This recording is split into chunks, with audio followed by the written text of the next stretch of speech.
Imagine a car so simple, so affordable, that it changed the way Americans traveled forever.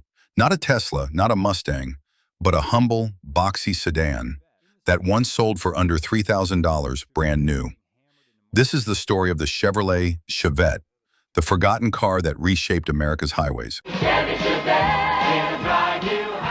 Before SUVs took over, before imports flooded the market, and long before electric cars ruled the headlines, there was the Chevette.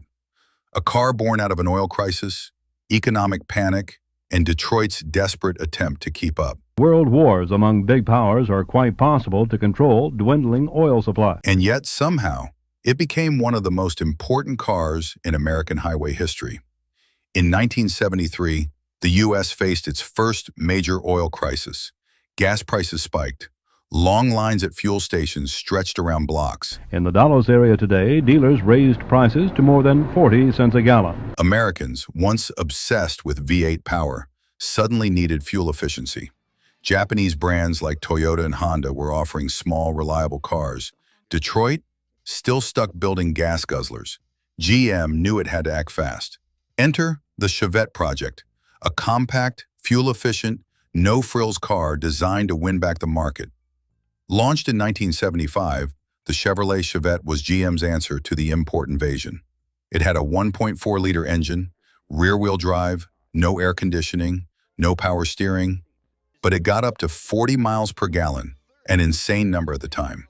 And the price? Just $2,899. It was America's cheapest new car. And by 1979, it was the best-selling small car in the U.S. The Chevette wasn't just cheap, it was accessible. First-time drivers bought it. College kids drove it cross-country. Delivery companies used it as a fleet vehicle. It wasn't fast, it wasn't sexy, but it was reliable, easy to fix, and cheap to insure. In a time when the American middle class was shrinking, the Chevette gave people mobility. It helped millions of Americans keep driving despite inflation and gas prices. GM sold over 275,000 units per year, and total Chevette production reached over 2.7 million. In short, the Chevette kept America's highways moving. So why does this little $3,000 car matter today?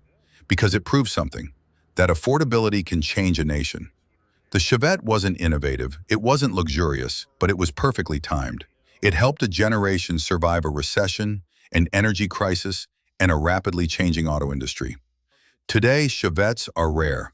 Most didn't survive rust, abuse, or the junkyard, but a handful still run, proudly owned by enthusiasts who remember what they stood for. You can even find a few mint-condition Chevettes on Bring a Trailer or Craigslist for less than the price of a new iPhone. In a world obsessed with EVs, luxury interiors, and autopilot, maybe it's time to remember what cars are really for: getting people where they need to go, simply, reliably, and affordably. The Chevrolet Chevette may never be in a museum, but it changed America's highways, more than most people will ever know. The government doesn't want you to know this car existed, but we just told you anyway.